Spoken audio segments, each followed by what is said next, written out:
राधे राधे। भगवान की अमृतमयी कथा का रसपान करने के लिए हमें ये सुंदर सा अवसर भगवान ने दिया है। कहते हैं भगवान की इच्छा के बिना पत्ता नहीं हिलता, सच है। भगवान उनकी कृपा ना हो तो कथा तो कभी मिलती ही नहीं है। सत्संग तो उनकी कृपा से ही संभव है और कथा मोक्षदायिनी है। कल आपने सुना कि धुंधकारी जैसे महान पापी की भी मुक्ति हो गई कथा श्रवण करके। 7 दिन की कथा 7 जन्म सुधार देती है। कैसे? जैसे एक इतनी सी चाबी इतने बड़े ताले को खोल देती है। लोग उस ताले को खोलने के लिए कितना जोर लगाते हैं। जिसके पास चाबी नहीं है तो उस ताले को खोलने के लिए कितनी कितने हथौड़े मारने होते हैं, कितनी मेहनत करनी होती है एक ताले के लिए। लेकिन इतनी सी चाबी यदि हाथ में है तो उस चाबी से बहुत आसानी से खुल जाता है। ऐसे ही जैसे ताले को चाबी बहुत आसानी से खोल देती है, ऐसे ये कथा भव सागर से बहुत आसानी से हमें पार लगा देती है। ये कथा वो चाबी है जो हमारे हर बंधन को खोल देती है। हम संसार में बंधे हुए प्राणी हैं और यदि मुक्ति चाहते हो तो राम का नाम ही चाबी है, कथा ही चाबी है। कृष्ण का नाम इसे चाबी समझिएगा। ये हर बंधन से हमें मुक्ति दिला देता है, मुक्त कर देता है। तेजो वारि मृदाम यथा विनिमयो यत्र त्रिसर्गो मृषा धाम्ना स्वेन सदा निरस्तकुहकं सत्यं परं धीमहि।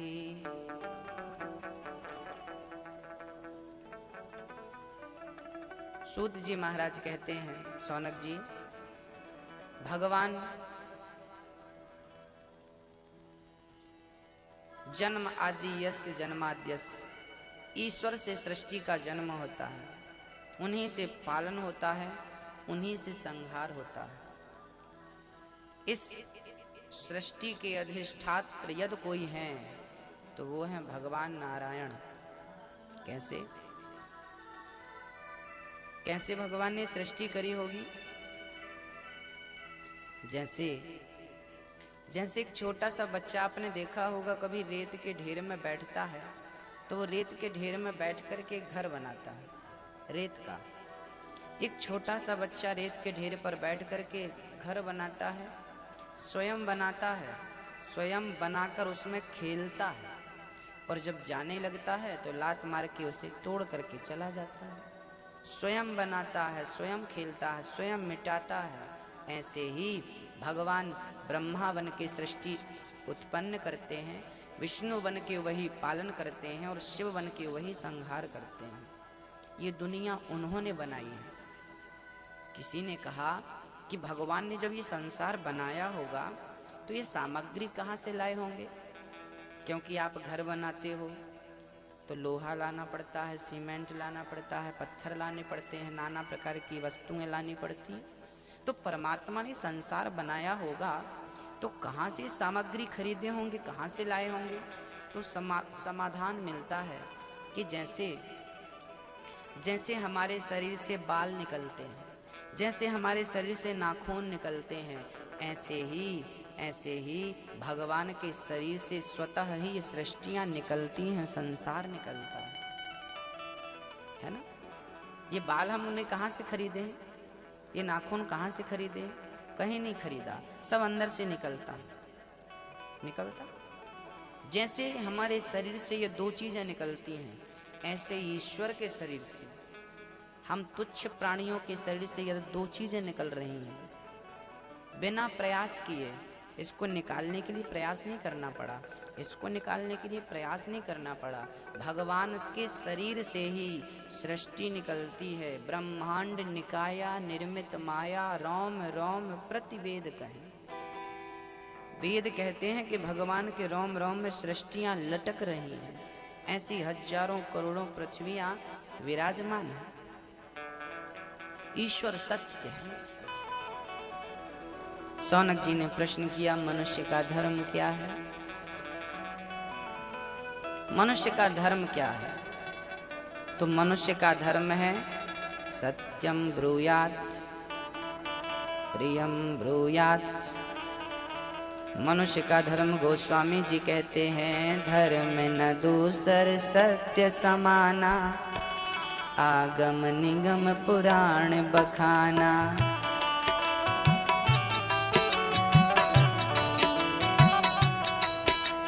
धर्म न दूसर सत्य समाना, आगम निगम पुराण बखाना।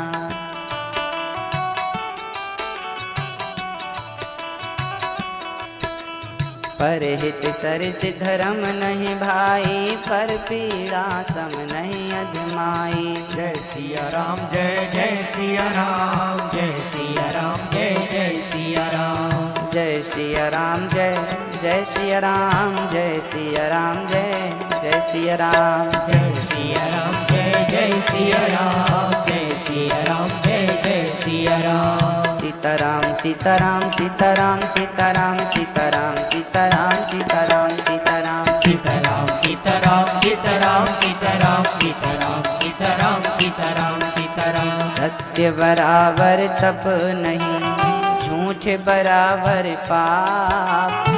जाके हृदय साच है, प्रभुता के हृदय आप। श्री राम जय राम जय जय राम, श्री राम जय राम जय जय राम। श्री राम जय राम जय जय राम, श्री राम जय राम जय जय राम। श्री राम जय राम जय जय राम, श्री राम जय राम जय जय राम। श्री राम जय राम जय जय राम, श्री राम जय राम जय जय राम। श्री राम बोलिए, बड़े प्रेम से बोलना है। श्री राम जय राम जय जय राम। मनुष्य का धर्म क्या है? धर्म न दूसर सत्य समाना, आगम निगम पुराण बखाना।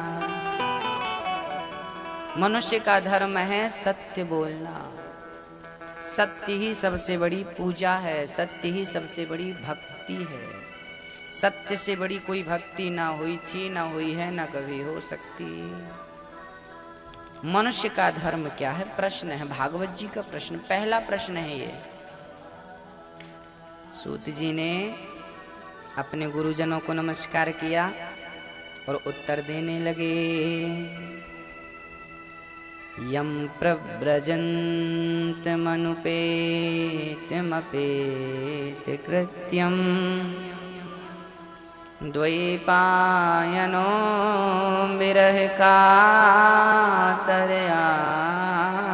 जुहाव।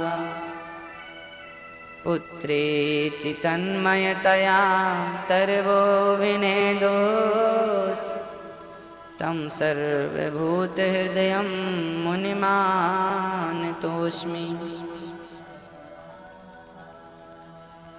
सुखदेव जी महाराज को नमस्कार करते हैं। कौन? सूत जी महाराज। सूत जी हैं वक्ता, सौनक जी हैं श्रोता। सूत जी ने नमस्कार किया अपने गुरुदेव को। सौनक जी ने प्रश्न कर दिया, गुरुदेव मैंने तो सुना है कि आप सबके गुरु हो, आपका भी कोई गुरु है? बोले हाँ, हमारे गुरुदेव का नाम है श्री सुखदेव जी।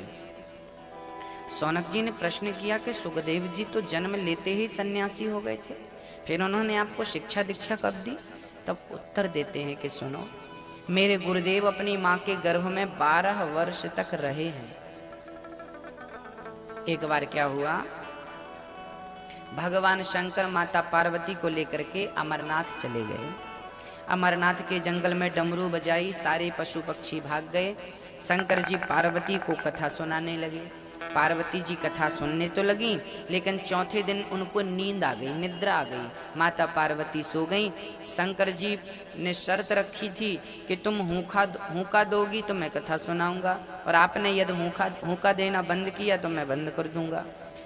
पास में छोटा सा शुक मतलब तोते का बच्चा भी वहीं पर बैठा था। जब पार्वती जी को निद्रा आ गई तो उस तोते ने सोचा कि माँ इन्हें यदि हुंका नहीं दिया तो शिव जी कथा सुनाना बंद कर देंगे, क्यों ना मैं हुंका दूं। तो तोते ने हुंका देने शुरू की। पूरी कथा उस तोते ने सुन ली। 7वें दिन शंकर जी ने जयकारा लगाई, बोलिए कृष्ण कन्हैया लाल की जय हो। माता जी की नींद खुली। माता जी बोली और सुनाओ। शिव जी बोली कथा तो पूरी हो गई, आप कहाँ थी? बोले हम तो निद्रा में डूब गई थी, हम तो सो गई थी। शंकर जी बोले हुंका तो बराबर मिल रहा था, किसने दिया? देखा तो तोता। शंकर जी को क्रोध आ गया, किसने चोरी से अमर कथा सुन ली। मारने दौड़े, तोता वहां से भागा। व्यास जी की पत्नी मासिक धर्म से निवृत्त होकर केश सुलझा रही थी, उन्हें जम्हाई आई। जम्हाई आते ही मुंह खुला। तोते ने अच्छा अवसर देखा, मुंह के दरवाजे से उधर में चला गया।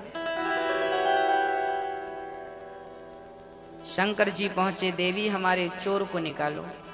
देवी जी बोली स्वामी जी आपका क्या चोरी हो गया? शिव जी ने कहा हमारे पास धन दौलत तो है नहीं, हमारी कथा ही हमारी संपत्ति थी, वो भी चोर ने चुरा ली, हमारी कथा चोरी हो गई। देवी ने पूछा कौन सी कथा चुरा ली? बोले अमर कथा। देवी जी ने बोला जब अमर कथा सुन ही ली तो वो तो अमर हो गया, मरेगा कैसे? और मार दोगे तो अमर कथा की महिमा खत्म हो जाएगी। शंकर जी बोले ठीक है। पार्वती को लेके शिव जी कैलाश चले गए। सच्ची बात यह थी कि कथा उस तोते को ही सुनवानी थी, पार्वती को तो निमित्त बनाया था शंकर जी ने। अब बड़े प्रेम से शंकर जी कैलाश गए। वो तोता माँ के गर्भ में 1 वर्ष नहीं 2 वर्ष नहीं पूरे 12 वर्ष तक रुका। अब माँ का उदर बड़ा हो गया, माँ को पीड़ा होने लगी। माँ बोली पुत्र बाहर आओ। अंदर से आवाज आती है माँ मैं बाहर नहीं आऊंगा, भगवान की माया बड़ी प्रबल है, जो आता है फंस जाता। अभिमन्यु ने चक्रव्यूह में जाना तो सीखा था, पर वापस आना नहीं सीखा। हम लोग भी अभिमन्यु हैं, जो गृहस्थी के चक्रव्यूह में चले तो जाते हैं, पर क्या वापस आ पाते हैं? महान योद्धा वही है जो सही सलामत जाए और सही सलामत वापस आए। लेकिन हम सही सलामत जाते तो हैं, पर सही सलामत लौटते नहीं हैं। हमने हंसते हंसते शादी करी और बुढ़ापे में लगे रोने।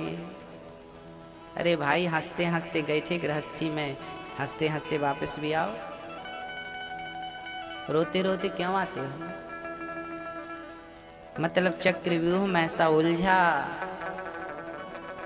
निकला नहीं। अंदर से आवाज आई मैं बाहर नहीं आ सकता, माया बड़ी प्रबल है ईश्वर की।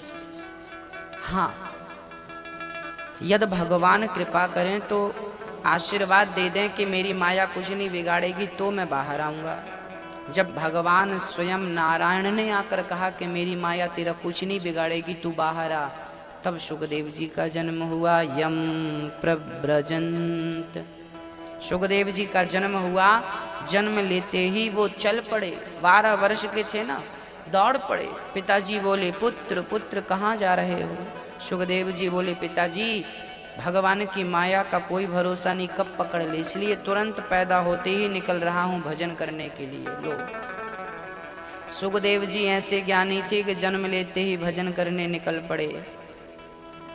जमाने के लोग अभी तक नहीं निकले, चल पड़े सुखदेव जी। पिताजी चिल्ला रहे हैं पुत्रेति तन्मयतया तरवो भिनेदुस। कहाँ हो? सुखदेव जी बोले मैं वापस आने वाला नहीं। कुछ देवांगनाएं स्नान कर रही थीं। सुखदेव जी वहां से निकले, उन्होंने वस्त्र नहीं धारण किए। व्यास जी को देखकर कन्याओं ने वस्त्र धारण कर लिए। व्यास जी ने कहा देवियों हमारा जवान बेटा गया, तुम्हें लज्जा नहीं आई, और हम बूढ़े जा रहे हैं तो हमें देखकर लज्जित होती हो। तब उन देवांगनाओं ने कहा, व्यास जी, आपके पुत्र को तो यह भी नहीं पता कि स्त्री और पुरुष में अंतर क्या है। आपको सब पता है, इसलिए मैंने आपके पुत्र से लज्जा नहीं करी, जबकि आपसे लज्जित हो रही हूं। अर्थ क्या है? अर्थ यह है कि सुखदेव जी ऐसे थे जिन्होंने काम और क्रोध को जीत रखा था। ब्रह्मा की बनाई सृष्टि में सुखदेव ही एक ऐसे थे जिन्होंने काम और क्रोध को जीत लिया था, कोई नहीं था दूसरा। ऐसे सुखदेव जी को नमस्कार करते हैं। बोलिए सुखदेव भगवान की जय हो। नारायणं नमस्कृत्य नरं चैव नरोत्तमं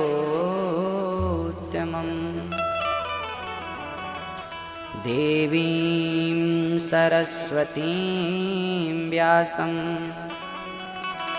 ततो जयमुदीरयेत्।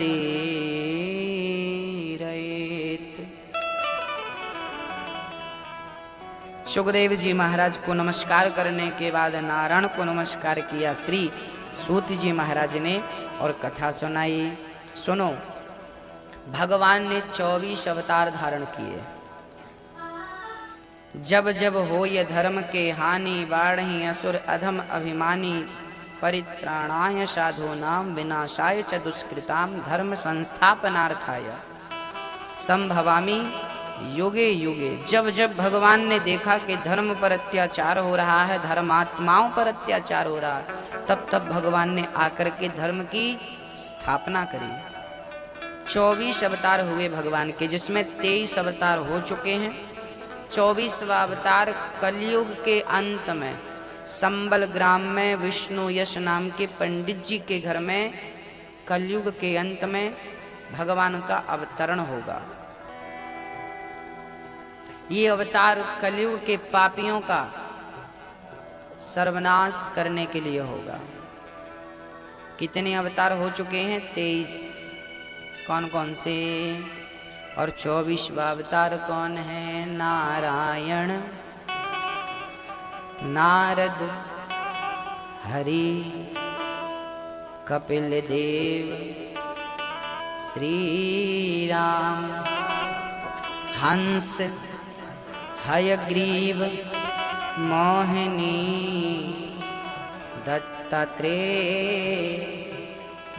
नरसिंह, वामन, व्यास जी, ऋषभदेव, कौमार, यज्ञ पुरुष, धन्वंतरी, बुद्ध, कल्कि अवतार,